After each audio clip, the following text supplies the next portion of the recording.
నమస్కారం. ప్రస్తుతం మనతో పాటు ప్రముఖ ఆధ్యాత్మికవేత్త, ప్రముఖ జ్యోతిష్య, వాస్తు పండితులు ఉమామహేశ్వరరావు గారు ఉన్నారు. వారితో మాట్లాడేద్దాం. నమస్కారం గురువుగారు. గురువుగారు, ఫిబ్రవరి నెలలో మరి ముందుగా ద్వాదశ రాష్ట్ర వాళ్ళకి ఎలా ఉండబోతుందంటారు? సర్వమంగళ మాంగళ్యే శివే సర్వార్థ సాధకే శరణ్యే త్రయంబకీ దేవి నారాయణీ నమోస్తుతే. ఓం శ్రీ గురుభ్యో నమః. ఓం గం గణపతియే నమః. బహుళ షష్ఠి గురువారం, చిత్తా నక్షత్రం 1వ పాదము, వృద్ధి యోగము, వనజీకరణం. అలాగే రాశిచక్రము యందు గోచార ఫలితముల్లో గ్రహ సంచార విధానం ఏ రకంగా ఉంది? మేషరాశి యందు గురువు ఉన్నాడు, కన్యారాశి యందు చంద్ర కేతువులు ఉన్నారు, ధనస్సు రాశి యందు బుధ కుజ శుక్రగ్రహములు ఉన్నాయి.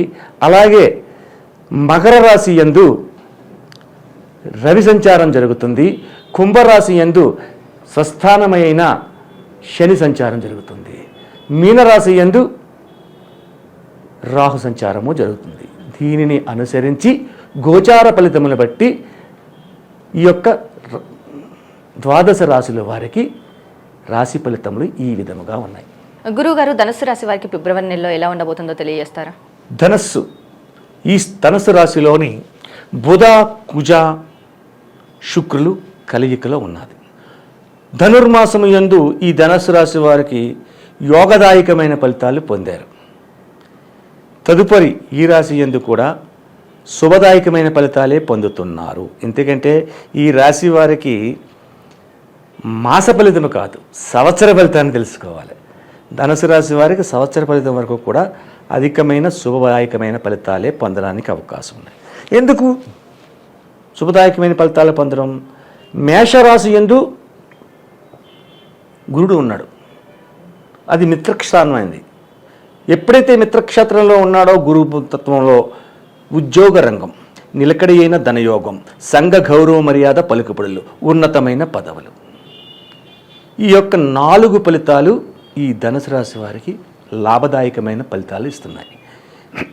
ఎప్పుడైతే ఉద్యోగ రంగంలో ఉన్నవారు ఉన్నారో వాళ్ళకి ప్రమోషన్స్ రావడం, లేకపోతే అధికారులు వాళ్ళని మెప్పును పొందడం, 10 మంది చేత కీర్తించబడము అనేది జరుగుతుంది.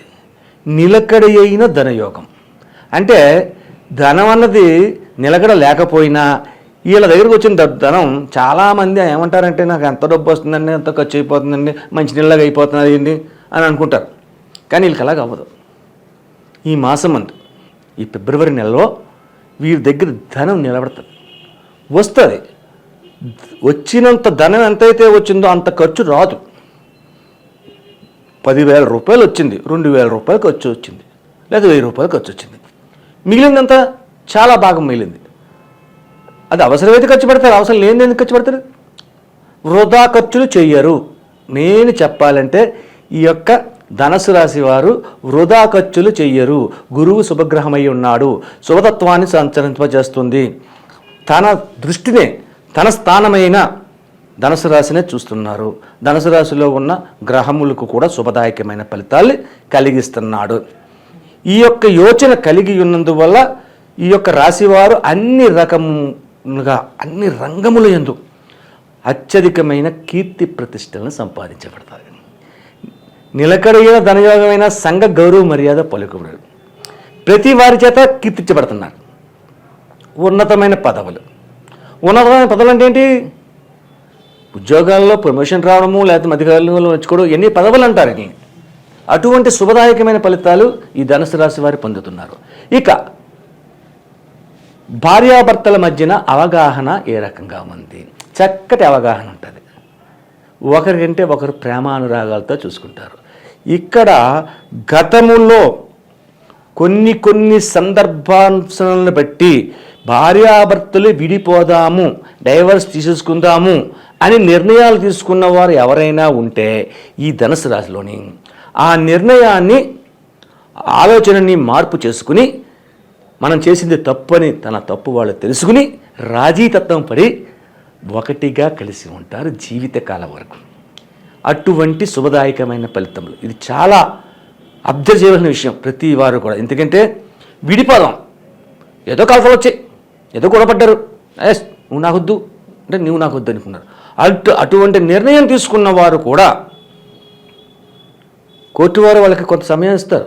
ఈ సంవత్సరకాలం మీరు గొడవ పడకుండా ఉంటే ఏం చేయకుండా ఉంటే మీకు విడాకులు ఇస్తున్నా లేకపోతే అని ఆ టైం వరకు ఉంటే ఆ యొక్క సమయం ఆసన్నమైతే వీళ్ళు తీసుకునే నిర్ణయాలు ఇక్కడ శుభదాయకమైన నిర్ణయాలు తీసుకుని ఆ విడిపోదాం అన్నవారు కూడా కలిసే జీవించే కాలం ఈ యొక్క గ్రహము వల్ల వస్తుంది. గురుగ్రహము వల్ల అనుగ్రహత కలుగుతున్నది. కాబట్టి ఈ ధనుస్సు రాశి వారు అత్యధికమైన శుభదాయకమైన ఫలితాలే పొందుతున్నారు. కాబట్టి విర్రవీగుతనము పనికి రాదు. నేను చాలా గొప్పవాడిని, నాకే తెలుసు, నేనే చెప్తాను అనే విధానాన్ని విస్మరించండి. ఈ యొక్క 28 రోజులు కూడా తెలిసినా కూడా తెలియనట్టుగా నటించండి. నువ్వు చెబితే మేము ఉందామనుకున్నావయ్యా, నువ్వు చెప్పు అనే చెప్పాలడ. ఎందుకంటే దాని వలన శుభదాయకమైన ఫలితాలు పొందగలుగుతారు అనేది వస్తుంది.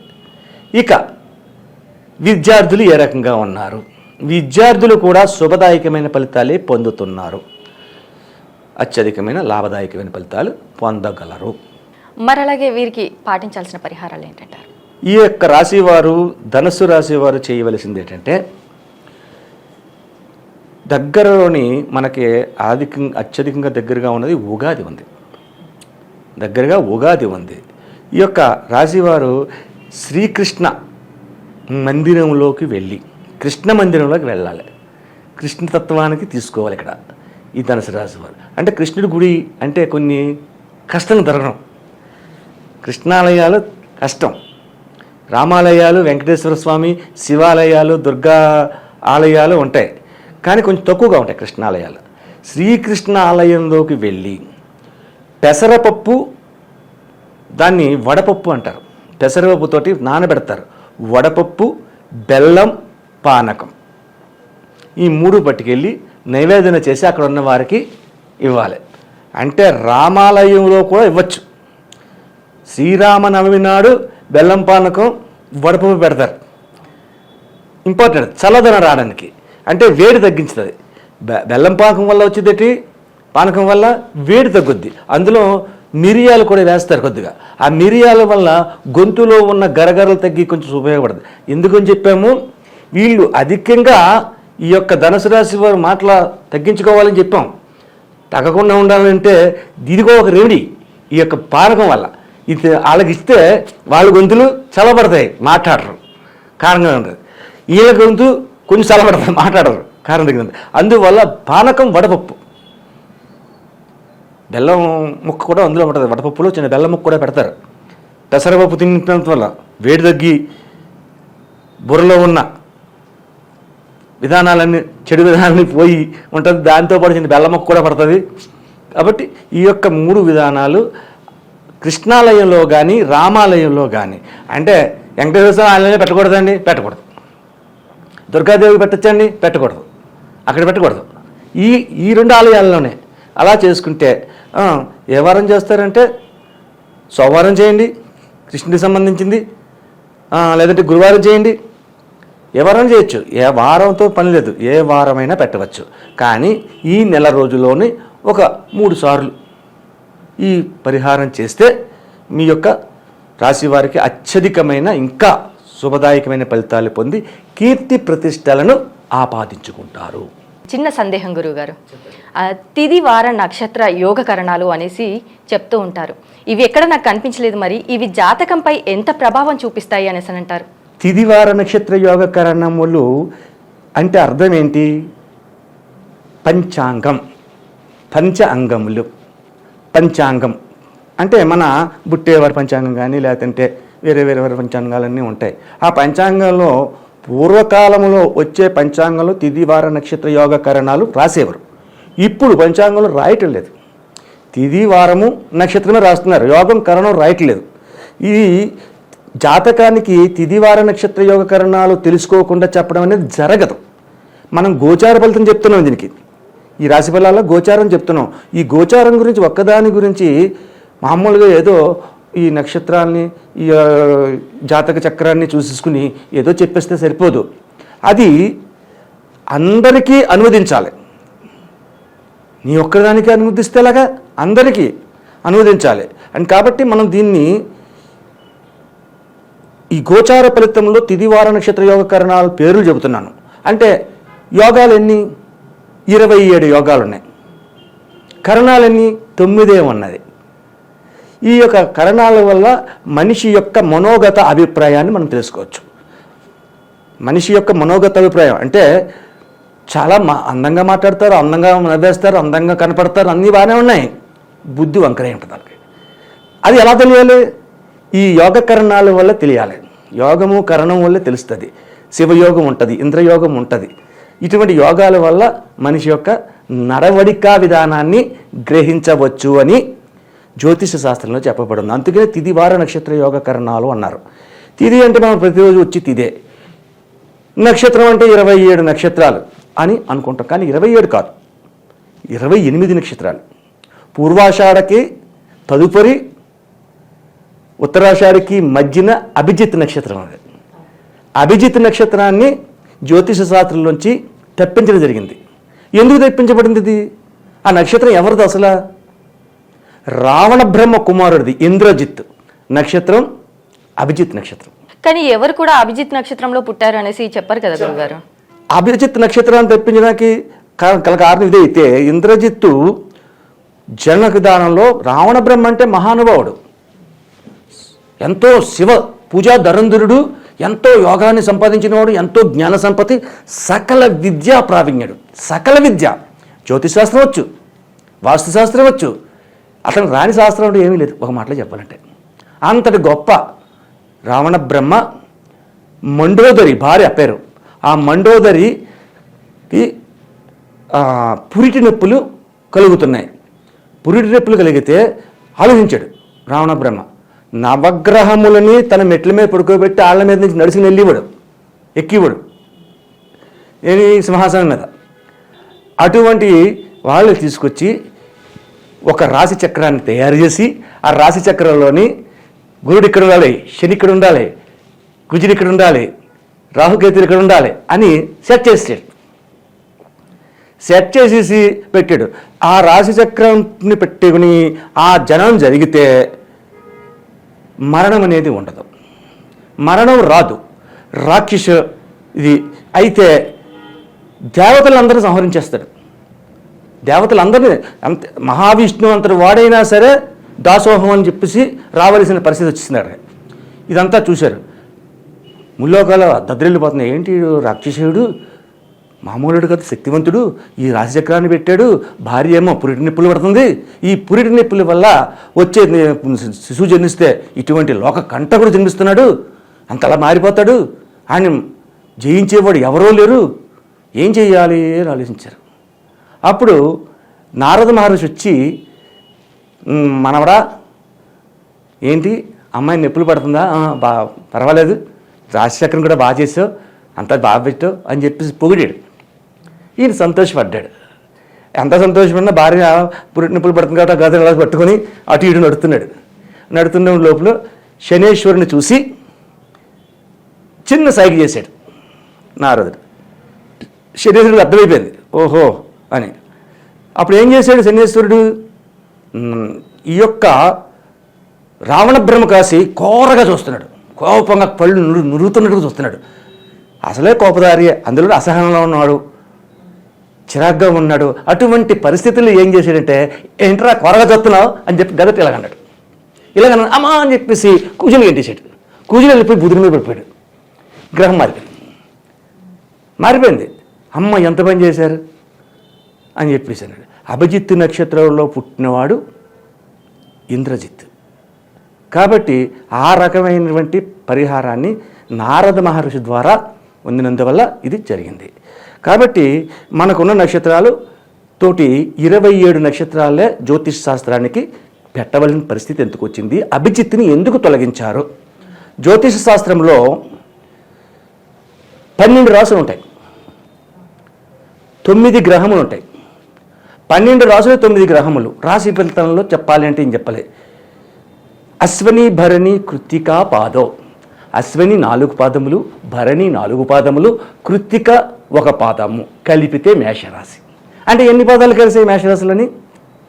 9 పాదాలు కలిసాయి. 12 9 108. అంటే లెక్కను సరి చేయాలి.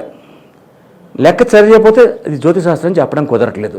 నవగ్రహాలే ఉన్నాయి కాబట్టి ఈ యొక్క గ్రహము సంచారం చేయాలి అన్న ఉద్దేశంతో అభిజిత్ నక్షత్రాన్ని తీసివేసి జ్యోతిష శాస్త్రాన్ని రచించారు.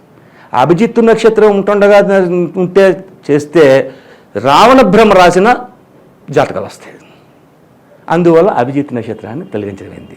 ఇక ఈ తిథివార నక్షత్ర యోగాల గురించి మనం చెప్పుకున్న తర్వాత మంచి యోగం ఏంటి, చెడ్డ యోగం ఏంటి, అలాగే కరణములో మంచి కరణం ఏంటి, యోగములో కరణములో చెడ్డ కరణం ఏమిటి అనేది ఉంది. కింస్తుగ్న కరణం. కింస్తుగ్న కరణం అంటే ఆఖరి కరణం, అది 9వ కరణం. కింస్తుగ్న కరణం అంత మంచిది కాదు. ఈ కింస్తుగ్న కరణంలో జన్మించిన వాళ్ళు ఉంటే ఏమవుతుందంటే వాడికి ఆలోచన విధానాలన్నీ కూడా వ్యతిరేకంగా ఉంటాయి. ఆలోచించేది వ్యతిరేకంగా ఆలోచిస్తాడు. ఈ దగ్గర మనం డబ్బులు ఎంత లాక్కుంటే మంచిది, ఎంత తీసుకుంటే మంచిది అనే భావం కలిగిన వాళ్ళు ఉంటారు. పైకి అందంగా కనపడతారు. యోగంలో అయితే మనం జన్మించిన యోగాన్ని బట్టి మనం ప్రవర్తన తీరు ఉంటుంది. కాబట్టి ఈ తిథి వార నక్షత్ర యోగా కరణములని దృష్టిలో పెట్టుకుని వాటి యొక్క విధానాన్ని బట్టే మన యొక్క చెప్పే రాశి ఫలితములలో ఈ యొక్క గోచార ఫలితములో యోచన చేసుకుని చెప్పుకోవాలి. సరే, ఇంత చెప్పాం. ఈ యొక్క గోచార ఫలితం చెప్పింది 100% ప్రజలకు పనిచేస్తుందా? పనిచేయదు. 100% పనిచేయదు. 60% మాత్రమే పనిచేస్తుంది. 40% మీ యొక్క జాతకం కుండలి, అంటే 3 రకముల కుండలని వీక్షణ చేయాలి. జన్మ కుండలి, అలాగే నవాంశ కుండలి, భావ కుండలి, ఇంకా చాలా కుండలు ఉంటాయి. అవన్నీ అక్కర్లేదు. ఈ 3 మనం తీసుకుంటే ప్రతి విధానానికి అర్థమైపోద్ది. అందుకని చెప్పి 60% తెలుస్తుంది. కాబట్టి సంపూర్ణ జాతకం తెలుసుకోవాలంటే ఎవరి జాతకమును వాళ్ళు date of birth, time of birth, place of బర్త్తో పాటు చేతి రేఖలను, నాడి అంటే బొటనవేలి ముద్రను, అలాగే ముఖ కవళికలను బట్టి కూడా జాతకం చెప్తారు. వాయిస్ని బట్టి కూడా జాతకం చెప్తాం. కాబట్టి ఆ మనుషులు వచ్చి దగ్గర కూర్చుని చూస్తూ జాతకం చెప్పించుకుంటే పరిపూర్ణమైన జాతకాన్ని వాళ్ళు తెలుసుకోగలుగుతారు. అలాగే గురువుగారు, ధనుసు రాశి వారికి ఫిబ్రవరి నెలలో ఎలా ఉండబోతుంది, అలాగే వీరు చేసుకోవాల్సిన పరిహారాలు ఏంటి అనేసి చాలా చక్కగా వివరించారు. ధన్యవాదములు. ఆయుష్మాన్ భవ.